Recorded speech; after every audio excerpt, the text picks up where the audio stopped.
संक्रांति का अर्थ है सूर्य का एक राशि से अगली राशि में प्रवेश करना।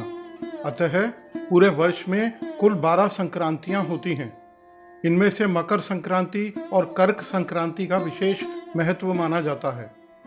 इस वर्ष कर्क संक्रांति अर्थात सूर्य दक्षिणायन 17 जुलाई 2023 को सुबह 5:19 पर है। सनातन पंचांग के अनुसार सूर्यदेव वर्ष में 2 बार अपनी स्थिति बदलते हैं। जब सूर्यदेव मकर राशि में प्रवेश करते हैं तो सूर्य की दिशा बदल जाती है। उस दिन से सूर्य उत्तरायण हो जाते हैं और जब सूर्यदेव कर्क राशि में प्रवेश करते हैं तो उसे दक्षिणायन कहते हैं। सनातन धर्म में सूर्य की दिशा बदलने का विशेष महत्व है। सूर्यदेव के दक्षिणायन होने पर पूजा, जप और तप का महत्व बढ़ जाता है। कर्क संक्रांति से दक्षिण यान की शुरुआत हो जाती है, जिसकी अवधि 6 महीने तक रहती है। सूर्यदेव एक राशि में 1 महीने तक विराजमान रहते हैं। ऐसे कर्क, सिंह, कन्या, तुला, वृश्चिक और धनु राशि में 6 महीने तक दक्षिणायन की अवधि रहती है। ज्योतिष शास्त्रों के अनुसार एक साल में 2 आयान होते हैं। आयान का अर्थ है परिवर्तन।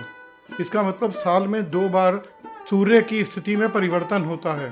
सूर्य 6 महीने तक उत्तरायण में रहता है और 6 महीने तक दक्षिणायन में रहता है। जिस प्रकार से मकर संक्रांति से अग्नि तत्व बढ़ जाता है और चारों ओर सकारात्मक ऊर्जा का प्रसार होने लग जाता है, उसी तरह कर्क संक्रांति से जल की अधिकता हो जाती है। इससे वातावरण में नकारात्मकता आने लगती है। दूसरे शब्दों में कहा जाए तो सूर्य के उत्तरायण से शुद्धता में वृद्धि होती है और वही सूरज के दक्षिणायन होने से नकारात्मक शक्तियां प्रभावित होने लग जाती हैं और देवताओं की शक्तियां कमजोर होने लग जाती हैं। यही वजह है कि दक्षिणायन से आरंभ कर्क संक्रांति से चतुर्मास आरंभ हो जाता है और शुभ कार्यों की मनाही हो जाती है। दक्षिणायन के सभी महीनों के दौरान भगवान विष्णु जी की पूजा की जाती है। इस दौरान पूर्वजों के लिए पितृ तर्पण किया जाता है। लोग पूर्वजों की आत्मा की शांति के लिए कर्क संक्रांति की प्रतीक्षा करते रहते हैं। लोग सूर्योदय के समय पवित्र नदियों में स्नान करते हैं और सूर्य देव से सदा स्वस्थ रहने की कामना करते हैं।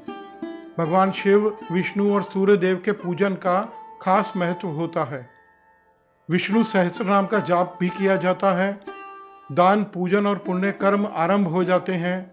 4 माह तक कोई भी शुभ और नए कार्य का आरंभ नहीं करना चाहिए। पौराणिक कथाओं के अनुसार सृष्टि का कार्यभार संभालते हुए भगवान विष्णु बहुत थक जाते हैं। तब माता लक्ष्मी उनसे निवेदन करती हैं कि कुछ समय उन्हें सृष्टि की चिंता और भार देवों के देव महादेव को दे देना चाहिए।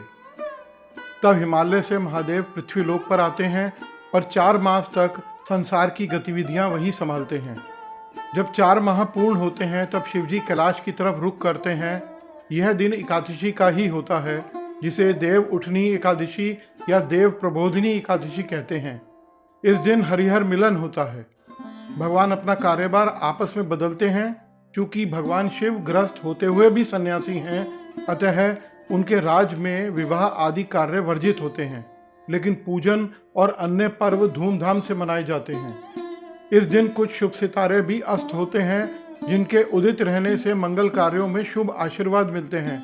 अतः इस काल में सिर्फ पुण्य अर्जन और देव पूजन करने का चलन है।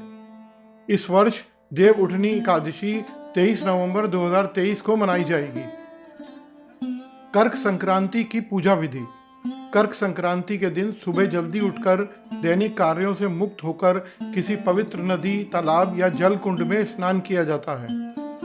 स्नान करने के बाद सूर्य भगवान को अर्घ्य दिया जाता है। अर्घ्य देने के बाद सूर्य मंत्र का जाप किया जाता है। इसके बाद विष्णु भगवान जी की पूजा की जाती है। पूजा के बाद सहस्त्रनाम स्तोत्र का जाप किया जाता है, जिससे शांति और सौभाग्य की प्राप्ति की जा सकती है। कर्क संक्रांति में भगवान विष्णु जी के साथ सूर्य देव की पूजा अच्छे स्वास्थ्य और समृद्धि प्राप्त करने के लिए की जाती है। कर्क संक्रांति के दिन किए जाने वाले उपाय। कर्क संक्रांति के दिन कर्क राशि में सूर्य के प्रवेश पर घृणी सूर्याय आदित्याय मंत्र का जाप 108 बार किया जाता है। कर्क संक्रांति के दिन गरीबों को अन्न, धन और वस्त्र दान किया जाता है। कर्क संक्रांति के दिन पीपल या बरगद का पेड़ लगाना पुण्यदायक माना जाता है। यदि कोई व्यक्ति का सूरज नीचे है तो तांबे का कड़ा या छल्ला पहनना चाहिए। संक्रांति के दिन सूर्यास्त से पहले दिन में कभी भी ओम आदित्याय नमः मंत्र का जाप जितना संभव हो करना चाहिए। कर्क संक्रांति के दिन ध्यान देने योग्य बातें। इस दिन कोई भी मांगलिक कार्य या नया कार्य शुरू नहीं किया जाता। कर्क संक्रांति के दिन मांगलिक कार्य के लिए पूजा, ध्यान, दान और सेवा जैसे कार्य भी नहीं किए जाते। वैज्ञानिक दृष्टिकोण से भी सूर्य के दक्षिणायन होने का विशेष महत्व है। इस दिन के बाद धीरे धीरे दिन छोटे और रात बड़ी होने लगती हैं। अगर आपको हमारी यह प्रस्तुति अच्छी लगी हो तो कमेंट करके ज़रूर बताएं। वीडियो को लाइक और शेयर करें और हमारे चैनल को सब्सक्राइब करना ना भूलें। धन्यवाद।